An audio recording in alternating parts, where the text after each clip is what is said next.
भीमा नदीला पूर आल्याची परिस्थिती आपण पाहत आहात। उजनी आणि वीर धरणातून तब्बल 1,18,000हून अधिक क्युसेक पाण्याचा विसर्ग भीमा नदी पात्रात करण्यात आला आहे। नमस्कार, महाराष्ट्र माझा न्यूजमध्ये आपलं सर्वांचं स्वागत आहे। सध्या भीमा नदीला पूर आला असून नदी दुथडी भरून वाहत आहे।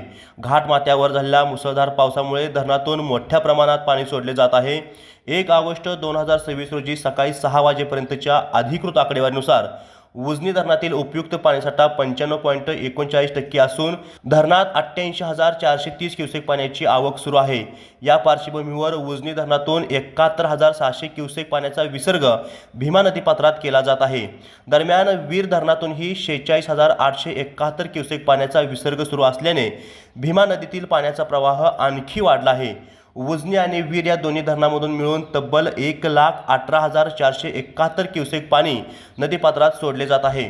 त्यामुळे भीमा नदीकाठच्या गावातील नागरिकांनी आणि शेतकऱ्यांनी सतर्कता बाळगावी, प्रशासनाच्या सूचनांचे काटेकोरपणे पालन करावे आणि नदीपात्रात जाणे टाळावे। तसेच उजनी, वीर आणि राज्यातील प्रमुख धरणांच्या प्रत्येक ताज्या आणि विश्वासार्ह अपडेटसाठी पाहत रहा महाराष्ट्र माझा न्यूज।